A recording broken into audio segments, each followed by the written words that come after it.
रहे हैं, लेकिन एक तरफ किसान कह रहे हैं कि हमारी बात को सुना नहीं जा रहा, डेढ़ आमरण अनशन पे बैठे हैं। तो उस पर देखिए, क्या बात कहना ये है, हरियाणा सरकार ने और केंद्र सरकार ने, किसान की सबसे बड़ी मांग थी कि हमारी तमाम फसलों के ऊपर एमएसपी जारी करो।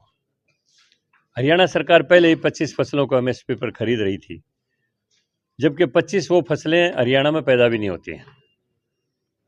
केंद्र सरकार ने, हमारे केंद्रीय मंत्री जो शिवराज सिंह चौहान है, कृषि मंत्री, उन्होंने भी घोषणा कर दी कि तमाम की तमाम फसलें पूरे देश में किसान की एमएसपी पर हम खरीदेंगे। और आज का अगर आप भाव देखोगे, चाहे वो सरसों का तिलहन का भाव है, चाहे वो खाद्यान्न में जीरे का भाव है, या गेहूं का भाव है, या बाजरे का भाव है, अगर आप भिवानी की साइड में जाओगे, राजस्थान में जाओगे, बाजरे की खेती को तो खेती ही नहीं मानते थे। वो कहते थे थोड़ा बहुत शाम को दलिया खिचड़ी बना लेंगे, बाकी पूड़ी हो जाएंगी तो पशुओं को चरा देंगे, कोई लाभकारी खेती नहीं मानते थे। आज किसान का बाजरा 2850 रुपये कुंटल हरियाणा के अंदर बिका है। जितनी भी मशीनें हैं कृषि की, उपकरण जितने भी हैं, 80% सब्सिडी उनके ऊपर सरकार दे रही है।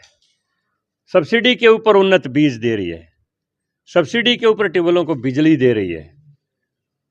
किसान के लाभ के लिए, किसान के कल्याण के लिए जितनी भी योजनाएं किसान की डिमांड थी, उससे ज्यादा कहीं सरकार उसको दे रही है। लेकिन अगर कोई आंदोलन राजनीति से प्रेरित हो और बात को समझते हुए भी ना समझना चाहे, उसका कोई इलाज नहीं है।